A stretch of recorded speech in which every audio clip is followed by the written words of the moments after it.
Education, answers the key to success. Okay, now I have the key, but I need the correct address. Pasina address, cap of knowledge negaun zvangu fane bonnet night dress. Sonorara, taifunga zvichabuda asi future Musango.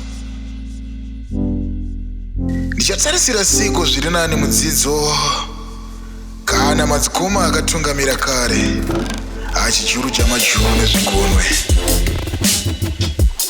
Kana ivo vochema vari pataida kusvika, ndiani achanyaradza mumwe? Vataiti vachatilinga pazimplat mimosa nepanet 1 ndo vari kutotikumbirawo airtime yenet 1.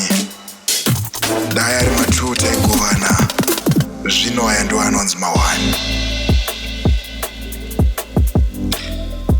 Zvaidadisa kare kunzi ndiri panast UZ kana MSU, asiko zvino vane ma10 A's ndo vopukutwa musodzi nevane machini mahill.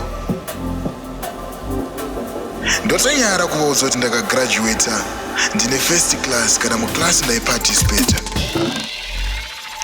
Kumatsvaga mabasa nemacertificates atinoti tinawo zvinongonzi basa hapana.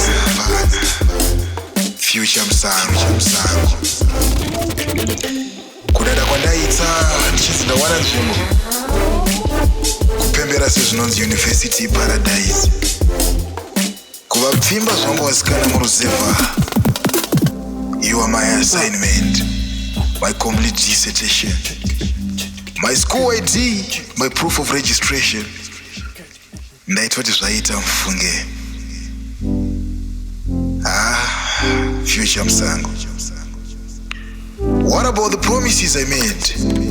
Mama ndichakuvhurira saluni ndapedza, asi zviri nani kuti unoshanda musaluni macho ndapedza. Baba, I'm just imagining ndapedza ndichikutambidzai makeys aIsuzu D-Max.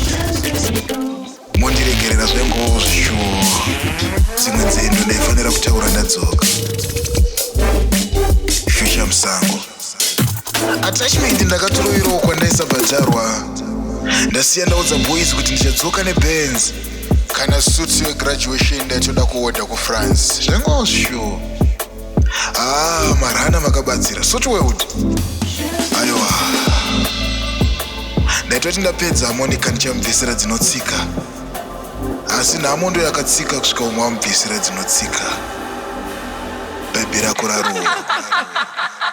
Mafanisi kusvika yavatemi yako.